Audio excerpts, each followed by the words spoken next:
Okay, let's get to work again.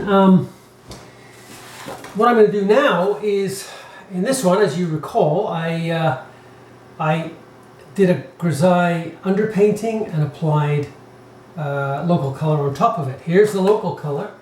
This time I'm going to apply the shadow to the local color. So I'll start by putting a wash over everything that I do not want in shade, and I'll start that wash up here. And so what I'm showing you here is that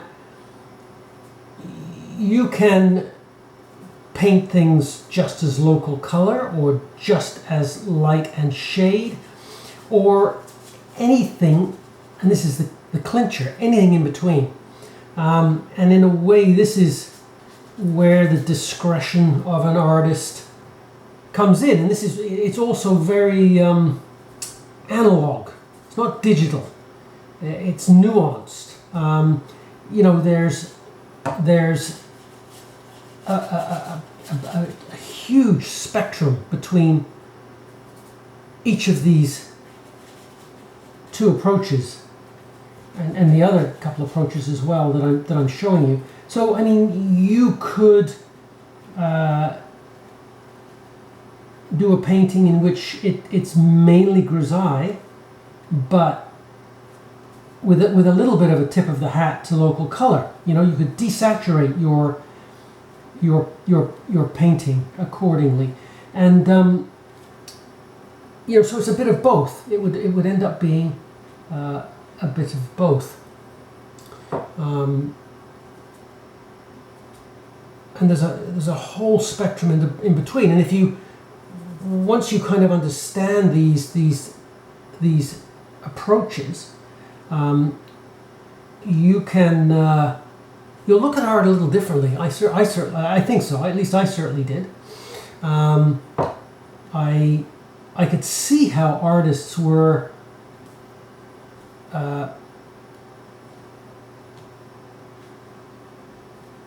interpreting this spectrum differently.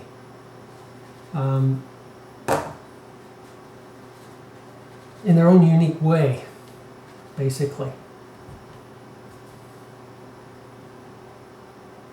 I mean, each way will be slightly different. You know, the effect between this and this is slightly different, and you will end up doing things in your own particular way of working. I'll do one more after this, and that is I will mix light. I'll paint and mix light and shade. I'll paint mixing light and shade together.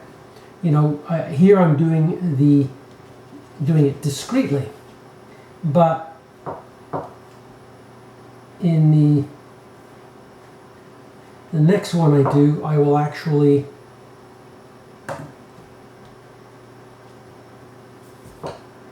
paint, in a sense, alla prima. That's the word I'm looking for. It's hard for me to think and chew gum at the same time, so forgive me for my conversation being a little stilted, and in a way I almost like this approach better, by putting the local color down first.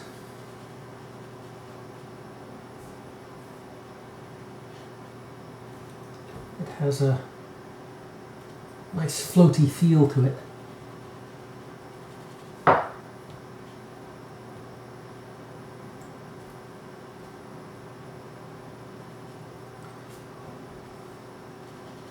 Now you can mix. Whoa, what have I done here?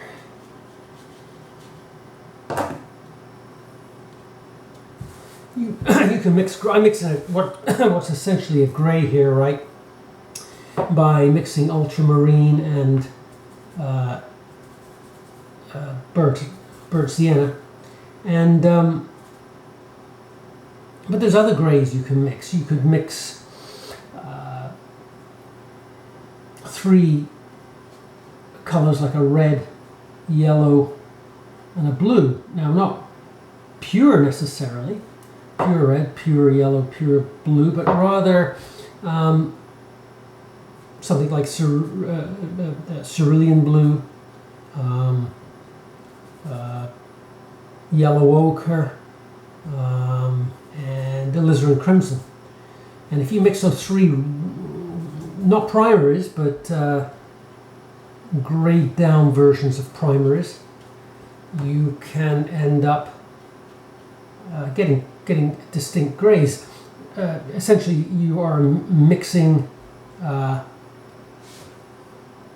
versions of the 3 primary colors. You can also get nice grays by mixing complementaries of various types, like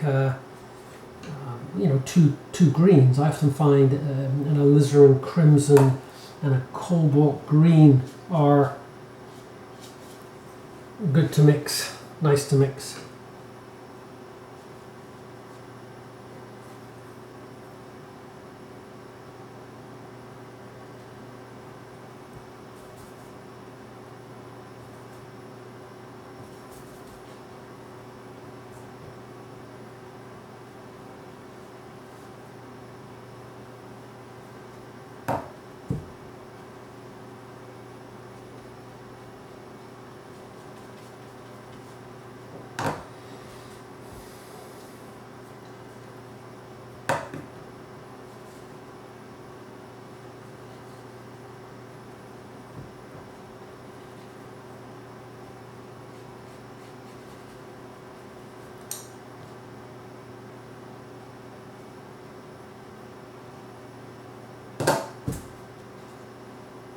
There's a first pass. We can see how it's kind of come together a little bit.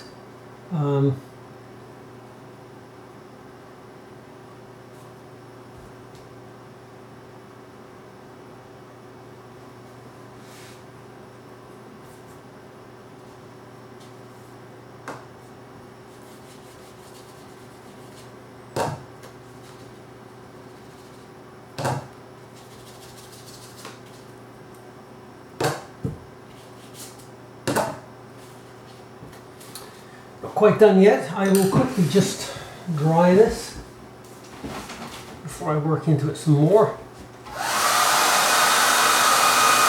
I spilled water on it.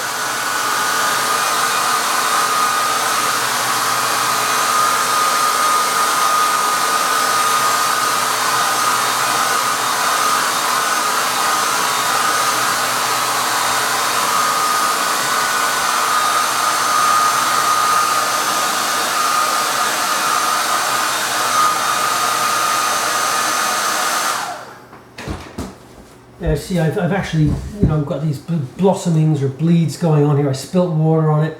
Well, oh well, it's authentic. It's a kind of an authentic mistake, and that's it can be horrible, but it can also be serendipitous. I mean, that's what I like about watercolor. In my drawing classes, I talk of how much I like student drawings because of the corrected errors. You can see evidence of the mistakes, because you can often never fully hide those mistakes, and I kind of like that in painting and drawing. There's a kind of authenticity to that. Mistakes being honestly revealed. Otherwise, things can tend to look extremely slick.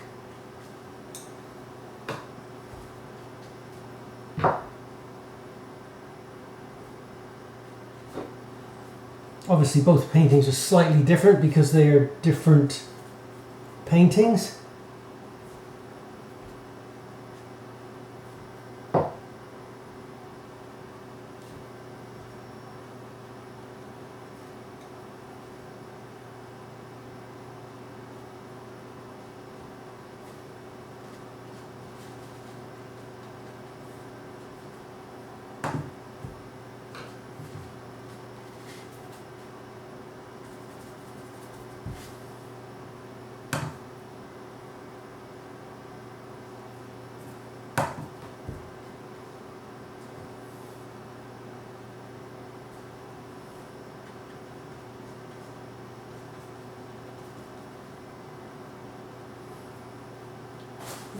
too heavy-handed.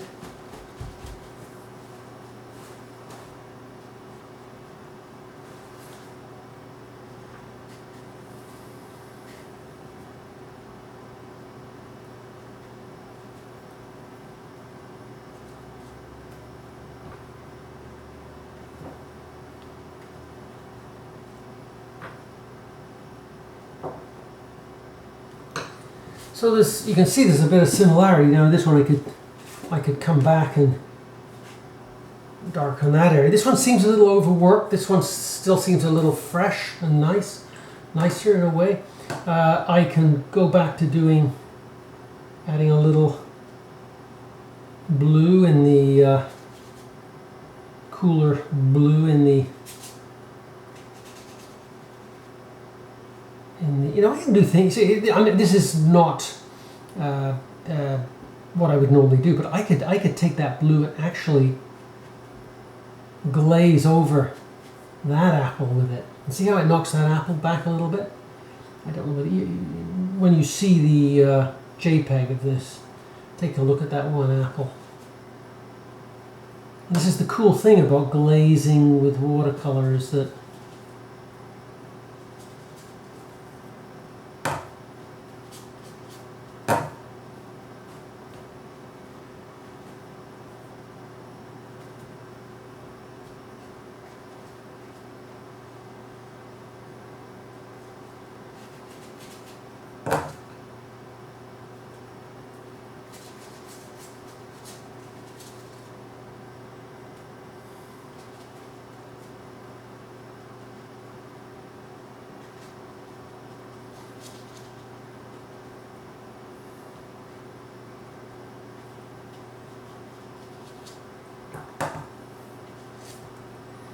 and the other thing I haven't done here is to get some of the fruit colors down into the... In a way, I should have done that on the first pass when I put the local color down. I haven't had the yellow and the red creep down into the shadows.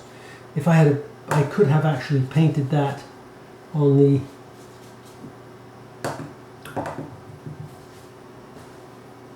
So I'll do that now quickly. A little bit of red there.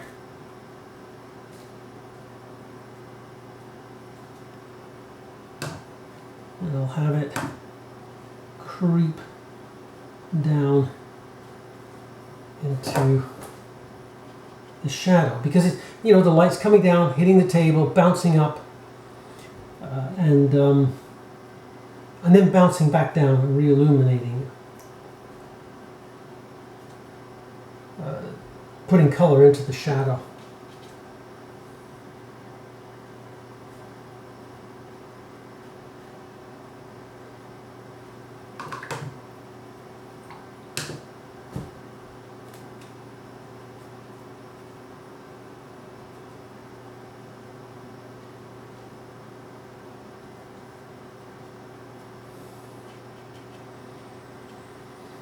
And likewise here. And likewise here.